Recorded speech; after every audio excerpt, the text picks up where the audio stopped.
আজ আমি আপনাকে এমন কিছু ভুল দেখাবো যেগুলো 90% মধ্যবিত্ত মানুষ প্রতিদিন করে আর অজান্তেই নিজের ভবিষ্যৎ ধ্বংস করে ফেলে।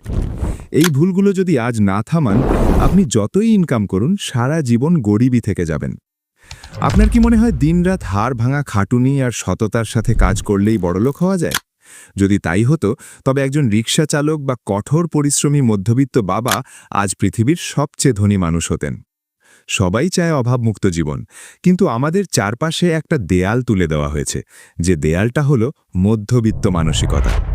আজ আমরা কথা বলবো সেই ভুলগুলো নিয়ে যা আমরা নিয়মিত করছি কিন্তু বুঝতে পারছি না। পয়েন্ট 1, সব আয় খরচ করে ফেলা। অধিকাংশ মধ্যবিত্তের জীবন চলে হ্যান্ড টু মাউথ। বেতন পাওয়ার পর আমাদের প্রথম চিন্তা থাকে কি কি কিনতে হবে, কোন শপিংটা বাকি আছে। আমরা ভুলে যাই যে সঞ্চয় আয়ের অংশ নয়। শুধু কেনাকাটা নিয়ে ব্যস্ত, নতুন ফোন, নতুন কাপড়, বাইরে খাওয়া, ছোট ছোট বিলাসিতা। ভাবেন এই মাসে এনজয় করি, পরের মাসে দেখা যাবে। কিন্তু সত্যিটা হলো, সঞ্চয় হলো আপনার নিজের প্রতি আপনার দায়বদ্ধতা। আমরা টাকা পেলেই সেটা অন্যকে দেওয়ার জন্য অস্থির হয়ে পড়ি। মনে রাখবেন, আপনি যদি আপনার আয়ের অন্তত 20% সঞ্চয় বা বিনিয়োগ না করেন, তবে আপনি আসলে নিজের জন্য নয়, অন্যের জন্য কাজ করছেন। ধনী মানুষ আগে বাঁচায়, মধ্যবিত্ত মানুষ আগে খরচ করে। এই পার্থক্যটাই আপনাকে গরিব রাখে। পয়েন্ট 2, ভবিষ্যৎকে ইগনোর করা। অনেকেই ভাবে এখন তো সব ঠিক আছে, ভবিষ্যতের কথা পরে ভাবা যাবে। কিন্তু জীবন কখন যে মোড় নেয় কেউ জানে না। হঠাৎ অসুস্থতা, চাকরি হারানো কিংবা বড় কোনো খরচ এসে গেলে তখন আর কিচ্ছু করার থাকে না। যাদের সেভ নেই তাদের জীবন তখন পুরোপুরি ভেঙে পড়ে।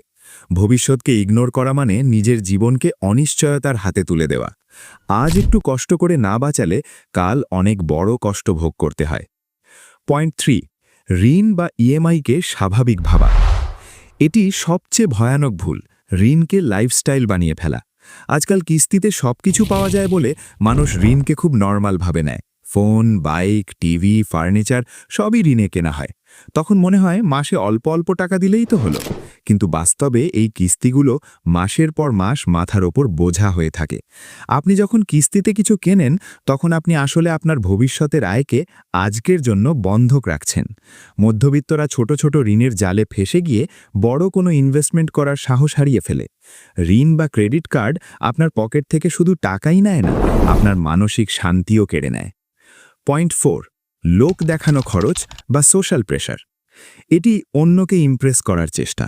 আমরা সেই টাকা খরচ করি যা আমাদের কাছে নেই, সেই সব জিনিস কিনতে যা আমাদের প্রয়োজন নেই, শুধু সেই সব মানুষকে দেখানোর জন্য যারা আমাদের পছন্দ করে না। বন্ধু নতুন কিছু কিনলে আপনিও কিনতে চান, কেউ ঘুরতে গেলে আপনিও যেতে চান। সোশ্যাল মিডিয়ায় সবাই সুখী দেখায়, তাই আপনাকেও সুখী দেখাতে হয়। অন্যের বিয়েতে কত টাকার গিফট দিলেন বা ঈদে কত দামি পোশাক পরলেন, এই সোশ্যাল স্ট্যাটাস বজায় রাখতে গিয়ে আমরা আমাদের ভবিষ্যৎকে কোরবানি দেই। বড়লোক হওয়ার চেয়ে বড়লোক দেখানোর নেশায় মধ্যবিত্তকে সারা জীবন গরিব রাখে। পয়েন্ট 5, শেখা বন্ধ করে দেওয়া এবং বিনিয়োগ না করা। পঞ্চম এবং সবচেয়ে গুরুত্বপূর্ণ ভুল, ফাইন্যান্সিয়াল নলেজের অভাব।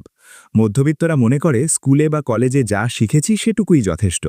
আমরা টাকা খাটাতে ভয় পাই, আমরা মনে করি ফিক্সড ডিপোজিটই সেরা। কিন্তু মুদ্রাস্ফীতির এই যুগে টাকা আলমারিতে বা সেভিংস অ্যাকাউন্টে রেখে আপনি আসলে গরিব হচ্ছেন। সম্পদ আর দায়ের পার্থক্য বুঝতে না পারাটাই আমাদের বড় ব্যর্থতা। বড়লোকরা সম্পদের পেছনে ছোটে, আর মধ্যবিত্তরা ছোটে লাক্সারির পেছনে। আপনি গরিব কারণ আপনাকে ভুল অভ্যাস শেখানো হয়েছে। ভালো খবর হলো, আজ থেকেই সব বদলানো সম্ভব। ছোট ছোট পরিবর্তনই বড় ভবিষ্যৎ তৈরি করে। আজ সেভ শুরু করুন, আজ ঋণ কমান, আজ অপ্রয়োজনীয় খরচ বন্ধ করুন, কারণ আজকের নির্ধারণই ঠিক করে দেবে আপনি 10 বছর পর কোথায় থাকবেন। ভিডিও যদি চোখ খুলে দেয়, লাইক দিন আর সাবস্ক্রাইব করুন। ভিডিওটি শেয়ার করে অন্যদের চোখ খুলে দিতে পারেন। ধন্যবাদ।